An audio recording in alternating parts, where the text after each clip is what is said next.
Peuple de Dieu issu de sa parole, peuple composant maintenant la famille de Dieu sur toute la terre habitée. Nous avons fait parcours avec nos disciples, avec nos dames venant du tombeau. Avec cette annonce, les deux autres sont partis. Pierre et le disciple que Jésus aimait. Nous avons entendu le rendez-vous donné à Galilée. Dimanche dernier, nous avions ensemble entendu le Maître leur parler. Que tout pouvoir lui a été donné dans les cieux et sur la terre. Et voilà donc la dernière parole. Très souvent, nos églises, pendant ce que nous appelons la vigilance pascale, pendant le temps de Pâques, aiment tout simplement rappeler les 7 paroles du Seigneur à la croix. Mais voici une bonne nouvelle pour nos églises en retraite. La dernière parole du Seigneur sur terre. La dernière parole du Maître de la vie. La dernière parole de celui qui a vaincu la mort. La dernière parole qui a ravi les clés de la mort. La dernière parole. Et cette dernière parole a été dite carrément aux disciples, à ses disciples. Et cette parole nous a été révélée et puis nous est donnée aujourd'hui. Je suis avec vous tous les jours jusqu'à la fin du monde. Nous n'aimerions pas mettre devant notre science exégétique pour décortiquer cette stick, c'est-à-dire ce petit morceau de toute une grande et divine déclaration. Mais c'est que, en passant, j'aimerais vous annoncer quelque chose de formidable. C'est que le Seigneur, le Maître de notre foi, le chef de notre éternité, ah oui, il l'a dit, je suis avec vous tous les jours. Je n'ai pas besoin, comme aux enfants, de rappeler que les semaines se déclinent de dimanche au dimanche.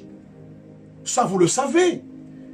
Mais la plus belle et grande découverte en ce matin, c'est que le Maître a ajouté qu'il est jusqu'à la fin du monde. Ceci veut dire cela.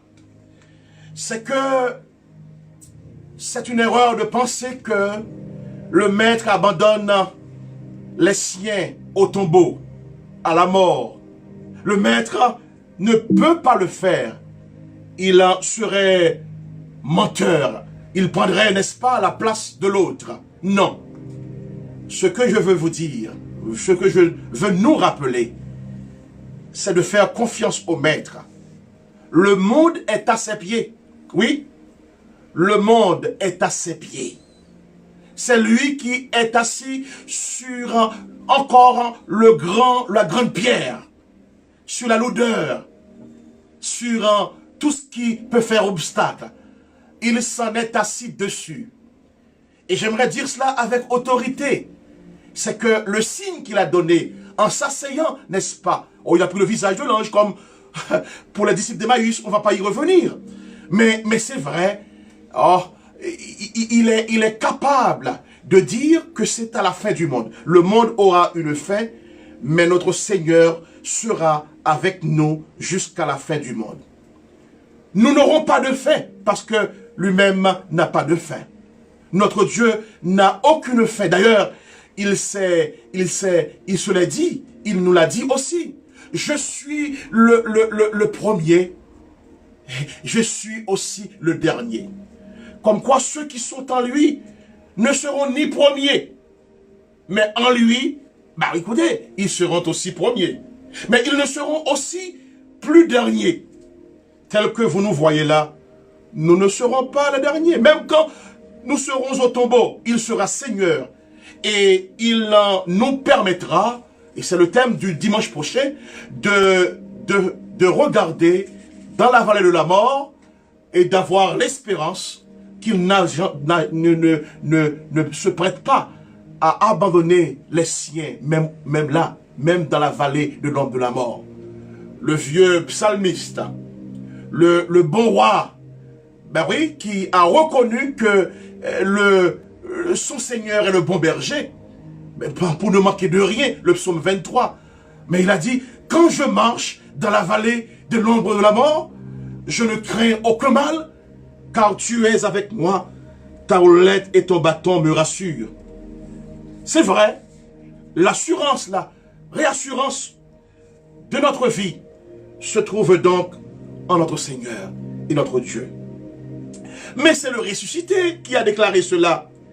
Mais de qui a-t-il appris cela? Mais de son Père. Vous vous souvenez de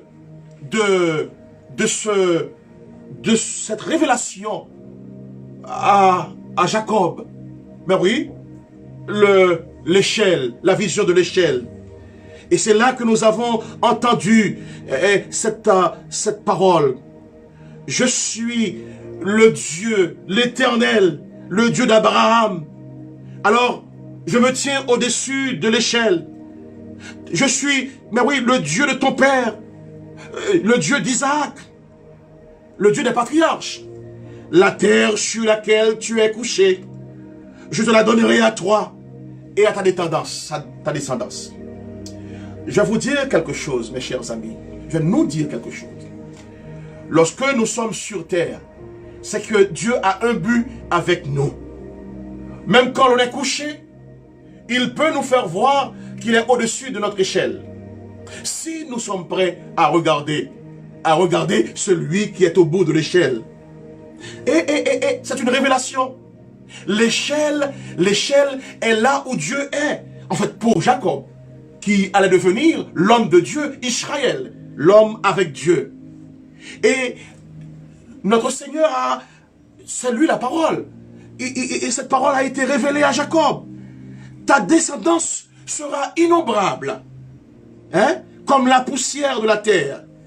Tu te donneras à l'ouest, à l'est, au nord et au sud, et toutes les familles de la terre seront bénies en toi et en ta descendance. Mes chers amis, la parole de Dieu est toujours forte. C'est une parole présente. C'est une parole incarnation. C'est-à-dire une parole qui vient composer avec la chair. Il vient sur terre par sa parole. Et sa parole est déterminante pour ceux qui croient en lui. Toutes les familles de la terre seront bénies. Toutes les familles de la terre seront bénies en ce Dieu, avec ce Dieu qui ne lâche pas l'affaire. Il ne donnera jamais sa gloire à un homme. Le verset 15 nous dit, « Je suis moi-même avec toi. » Oh, mon Dieu. Je suis moi-même avec toi. Voyez-vous, c'est cette déclaration que les disciples ont entendue dans une dernière parole. Entendue. Là, donc, à Galilée, sur cette belle montagne. Oh, Jésus aimait la hauteur. Oh, notre Seigneur aime la hauteur. Même dans le tombeau, il va prendre les siens pour en être avec lui. Ce texte, le deuxième texte que nous avons lu aujourd'hui, nous envoie vers une attitude confiante. Nous demande de prendre une position louable, une position de servante et de serviteur louable. Le vieux psalmiste a dit, je suis au verset 7 du psaume 28, nous sommes donc là dans le produit de ce message. Je suis avec vous tous les jours. C'est pour dire que au tout début, chez les patriarches, ils savaient se confier éperdument en leur Dieu. Avant de partir, le Seigneur même, oui, en a demandé cela. Et là, lorsque je vais voir le psalmiste, David, eh bien, l'on découvre donc qu'il a dit ceci. Mais c'est en lui que mon cœur se confie Psaume 28, 7. C'est en lui que mon cœur se confie. Et il a ajouté, je suis secouru et je le loue par mes chants. Ah! Mes chers amis, ce texte biblique, ce verset est un monument à visiter. Ce verset est une merveille divine. Ce verset, en vérité, insuffle en nous qui sommes famille de Dieu, en nous qui espérons en lui, en nous qui menons une vie de pèlerin, fatigués, peut-être donc harassés, qui nous sommes trouvés entre donc des paroles fallacieuses et des paroles espérance. Cette parole est une espérance pour nous-mêmes, n'est-ce pas, qui nous aspire donc aux aspérités du chemin. Oh oui, que nous prenions courage, que nous sachions qu'elle détient donc des promesses de Dieu. Cette parole de Dieu va nous galvaniser. Elle va nous relever parce qu'elle fourmille de promesses, de certitudes puissantes et aussi de puissantes consolations. Je m'en vais vite fait et prendre du temps pour au moins jouer avec ce verset.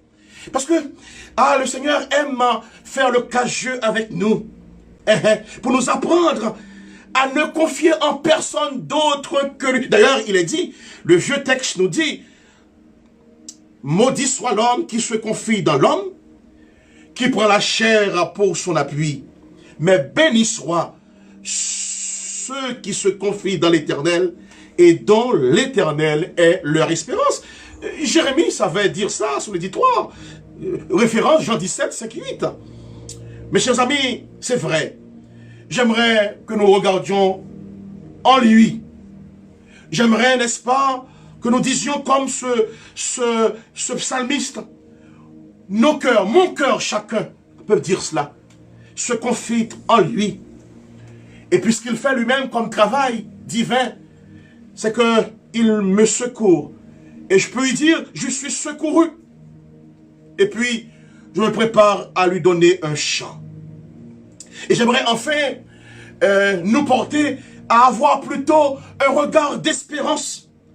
Un regard d'espérance toujours. Comme pour ajouter donc avec un autre psalmiste, psaume 11, 14. Et moi, et moi, et moi. Et j'aimerais parvenir, après avoir expliqué cela, au moment où chacun peut dire, et moi-même comme un élève, j'espérerai toujours, je le louerai de plus en plus, malgré le ciel peut être d'airain, le ciel peut être très lourd, oui, peut être glaçant. Je veux vous dire que notre Dieu, même dans le silence, garde. Puis dire aussi, même dans le désert, aride et desséché, il prévient la manne, même lorsque, en fait, il n'y a pas de fruits, il détient encore des semailles. Et même quand les semailles sont stériles, même quand les efforts sont vains, nous pouvons quand même espérer et espérer toujours. Je m'en vais, oui, justement, prendre 5 minutes pour dire qu'en lui, c'est quelque chose. C'est en Dieu et en Dieu seulement. C'est à notre Sauveur et à notre Sauveur seulement que nous devons placer notre confiance. En lui et en lui seulement que nous pouvons placer notre destinée. Et oui, c'est lui qui a promis cette parole. Je suis avec vous. Je suis avec vous tous les jours jusqu'à la fin du monde. Donc dans ce cas, il a promis de veiller sur notre vie jalousement et particulièrement, divinement, christiquement. Oui, nous n'avons pas d'autre qui puisse veiller sur notre vie. Et ceci, il le fait, il le dit tous les jours, chaque matin, chaque midi, chaque instant. Ce petit chant que j'aime dire, chaque instant de chaque jour, il prend soin de moi. Et puis enfin, je suis gardé et bien gardé. Je suis béni et bien béni. Je suis sauvé et bien sauvé par lui. Personne d'autre ne peut me ravir, nous ravir, ni ravir notre vie parce qu'il veille. Jésus, notre Seigneur, oui, à la place des disciples, qui repartaient, n'est-ce pas, revigorés, en sachant que c'est lui et lui seulement, en sachant qu'il est l'agneau de Dieu, c'est-à-dire qu'il a été pris pour le sacrifice, le sacrifice, pris pour sacrifice. Ah oui, oui, oui. Et Dieu en fut l'instigateur et le sacrificateur. Lui, victime expiatoire, hein, qui a justement remboursé la dette pour tous. Lui, le médiateur unique entre Dieu et l'Église. J'aimerais vous dire aujourd'hui encore, et j'exhorte donc tous les peuples de la terre à ne confier qu'en Jésus et ne pas justement entendre des bobards, des fausses révélations. Mais si tu es près de Dieu, tu entendras comme Pierre, cette parole. Je suis avec vous tous les jours jusqu'à la fin du monde. Si tu étais tout près comme Jean, tu entendrais le même message. L'on n'a pas besoin de trop grands prophètes aujourd'hui. L'on a besoin de la parole de Dieu. De la parole qui relève, lorsqu'il enlève sa parole, lorsqu'il envoie bien sa parole. Cette parole guérit. C'est cette parole qui a cette fonction dans nos cœurs, dans notre vie. Je ne veux pas, en tout cas, dépeupler la terre de ces prophètes. Mais je crois que c'est mieux de faire comprendre au peuple de Dieu que Dieu n'est pas encore au jugement. Et si je vous disais que Dieu n'est pas dans cette affaire? La terre a été donnée aux hommes. Les hommes ont commis les erreurs. Il faut bien comprendre que Dieu veille. Tous nous ne mourrons pas. C'est parce qu'il y a justement une vermine. Moi, j'aime pas dire, vous voyez bien, vous êtes des prophètes, chaque jour, vous appelez Covid-19, Covid-19. Pourquoi on appelle Covid-19? Pour justement ne pas dire coronavirus? Très bien. Pourquoi on dit 19? Pourquoi vous comptez comme 19? Pourquoi vous devez dire comme 19 aussi? Pourquoi? Vous savez pourquoi?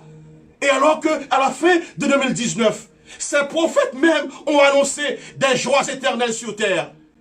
Alors arrêtez cette histoire. Confinez-vous. Soyez dans la retraite, refaites-vous. Entendez d'autres paroles. Que Dieu est encore celui qui dit qu'il est avec Jacob. Et Jésus qui dit qu'il est avec nous jusqu'à la fin du monde. Qu'il y ait des morts. S'ils sont en Christ, le Seigneur s'occupera. Parce que ce n'est pas la fin d'une personne qu'il parle. Il parle de la fin du monde. Donc nous attendons notre Seigneur. La fin du monde au tombeau, c'est pas grave. Nous attendons. Ou la fin du monde dans l'espérance, nous attendons. La fin du monde, n'est-ce pas, dans nos salons, nous attendons.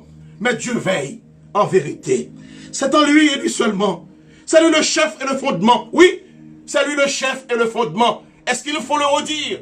C'est lui le chef et le fondement. Il est le chef de ma foi. Notre espoir doit se reposer sur lui. Nous devons nous appuyer sur lui et sur lui seul. Nous devons vivre, nous ne devons vivre qu'en lui et qu'en lui seul. Nous devons être pour lui et pour lui seul. Oui, nous devons dire cela. Et nous devons atteindre le port désiré, le but, la vie éternelle. Nous devons faire cela qu'avec lui. C'est lui le témoin invisible.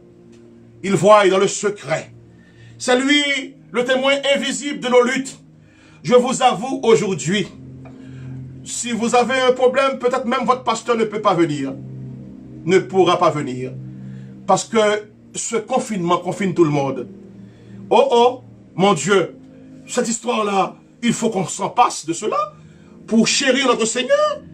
Alors, en vérité, le témoin invisible de l'Église, le chef de l'Église visible et invisible, il est témoin de nos découragements. Il est témoin de nos déceptions. Il est témoin de nos sursauts. Oui, n'ayez pas peur pour l'Église. Lui-même étant chef, donnera donc un sursaut, et il va faire que nous portions l'espérance. Oui, il va alimenter nos joies, et il va aussi venir dans nos efforts, dans nos attentes. Il va justement comprendre nos soupirs inexprimables.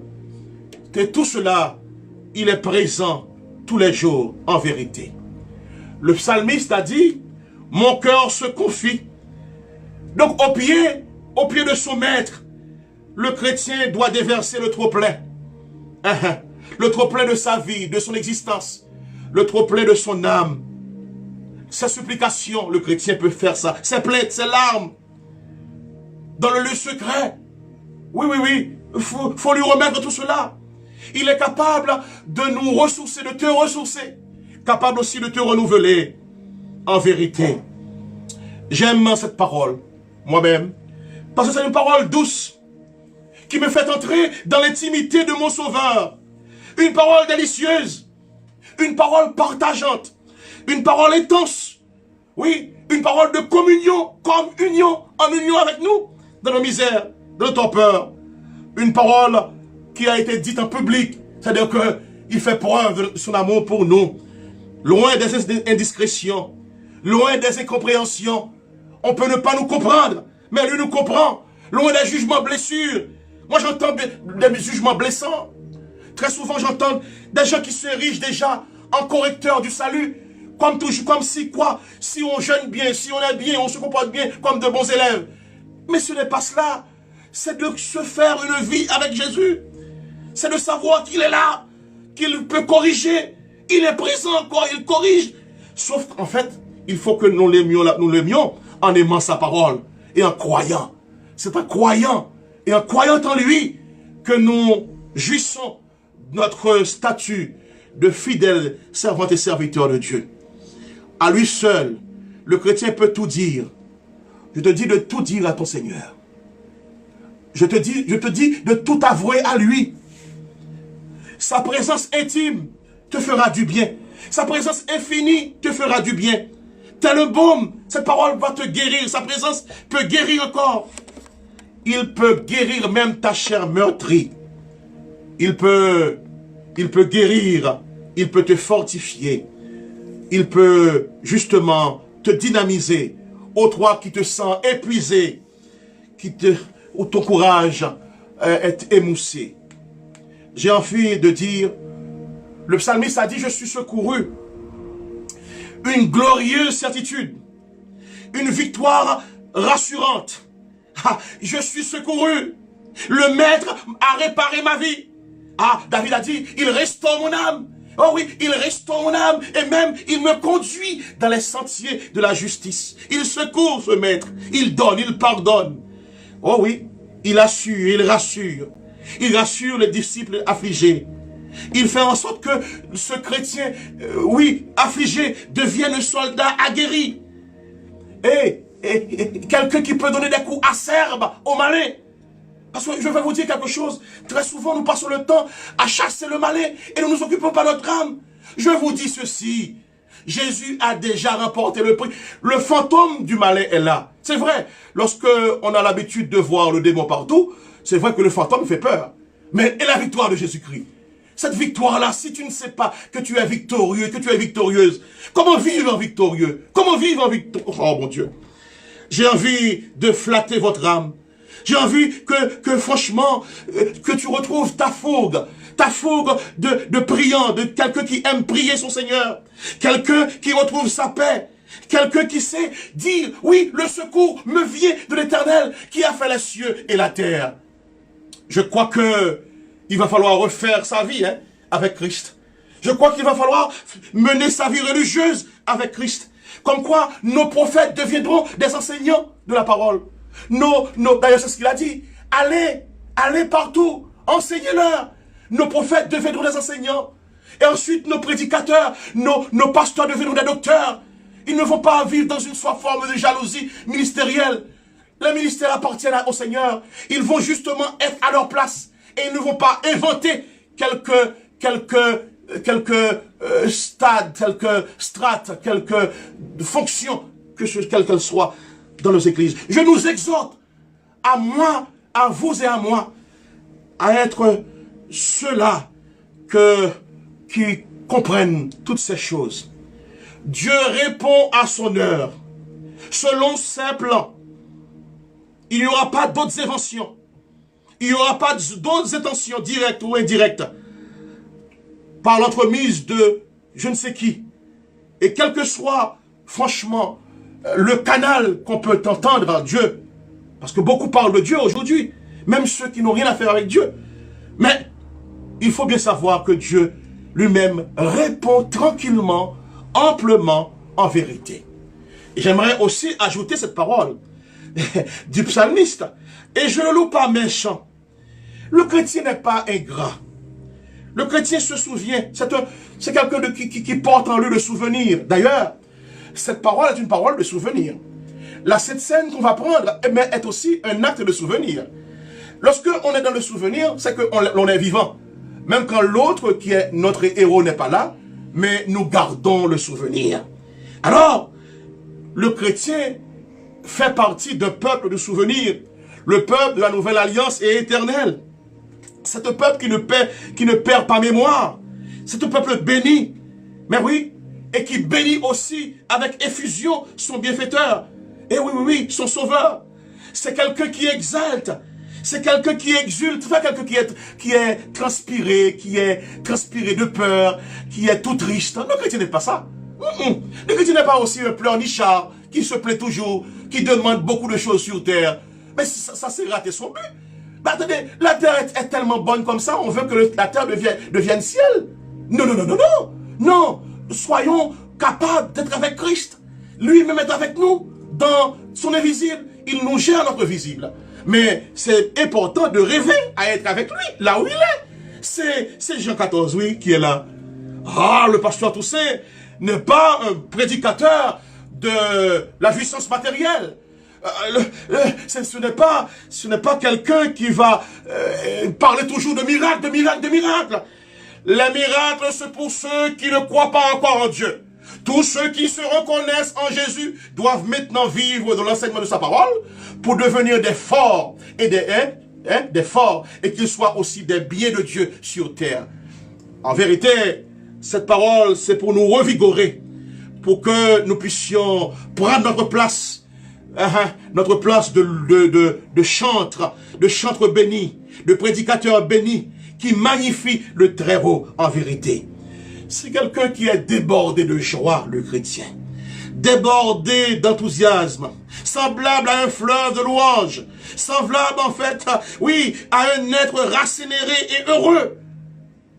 Un peuple de remerciement qui remercie toujours Dieu, qui a extirpé le mauvais de nous-mêmes et qui exprime fortement sa joie en vérité. Maintenant, sans attendre, la louange doit venir de nos bouches maintenant, de nos maisons maintenant, de nos familles maintenant, de nos petits maintenant, de nos prophètes maintenant, de nos pasteurs maintenant, de nos docteurs maintenant. La louange, c'est ce que Dieu, parce qu'il habite la louange. Il n'habite pas les fioritures là, il habite la louange en vérité.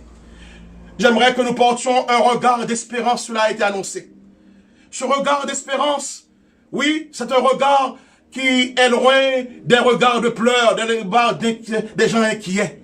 Oh Seigneur, aujourd'hui, cette histoire-là, cette vermine, nous fait pleurer peut-être, et nous pleurons. Il y a des gens qui ne pleurent pas. Il y a des gens qui font toujours leur parcours, gentiment, mais d'autres pleurent. Mais je vais vous dire quelque chose. Disons avec les gens qui espèrent, et chacun doit le dire individuellement. Psaume 71, verset 14. Et moi, j'espérerai toujours, parce que mon Seigneur est tous les jours avec moi. J'ajouterai ça. Et il a dit, je le louerai de plus en plus. Le chrétien, avec un regard d'espérance comme ce psalmiste, ah oui, espère de plus en plus, loue Dieu de plus en plus. Même quand le ciel, j'avais dit tout à l'heure, est d'airain. Même quand le ciel est glaçant. C'est-à-dire, c'est une tonne de glace. Même quand nous voyons que Dieu ne parle pas. Ah, aujourd'hui, il y a beaucoup de gens qui disent que Dieu me parle. Mais Dieu est silence. Et parfois, là où tu es dans ta maison, dans ton salon, il te parle personnellement sur une chose particulière. Et c'est vrai, dans ton désir aride, lorsqu'il n'y a rien, il n'y a pas de semaille, le semaille ne porte pas de fruits, dans la maladie, au milieu des flots agités, des moments de torpeur, de misère, d'inquiétude, quand l'exaucement tarde à venir, l'exaucement de nos prières, le chrétien doit espérer toujours. Quand bien même lorsqu'il y a l'incompréhension, lorsque l'adversaire rugit comme un lion, quand soufflent les vents contraires, quand c'est vu même l'opposition, même dans son camp, le chrétien doit espérer toujours. Il a dit le psalmiste, toujours j'espérerai, parce que mon Seigneur est à moi.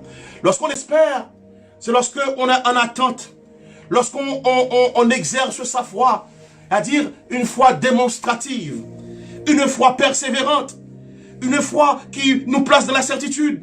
Espérer toujours, c'est croire sans se fatiguer, c'est croire inlassablement, c'est avancer imperturbablement, c'est entreprendre, c'est bâtir, c'est défricher, n'est-ce pas, des terrains, n'est-ce pas, et c'est semer invariablement, en vérité. Oh mon Dieu, c'est affronter, oui, c'est résister, c'est contrer, c'est tenir, c'est affirmer, espérer, c'est affirmer sa position, c'est confondre l'adversaire et c'est convaincre. Mon Dieu, vous savez que je suis un peu professeur. Et lorsque le mot est dit, et j'aimerais que chacun se place là-dedans, pour espérer toujours, pour saisir, et puis aussi pour s'emparer, prendre même ce que le malin a. Je puis vous dire, le Seigneur nous a donné la victoire. Lorsque une victoire est donnée, on la prend. Et lorsqu'on prend la victoire, on amène aussi des butins. J'aimerais, au lieu de parler comme ça, que nous marchions maintenant. Oui, que nous marchions et que nous saisissions le butin de l'adversaire. Parce que nous sommes victorieux. Nous sommes fiers de croire en notre Seigneur. Alors il a dit, je le louais de plus en plus.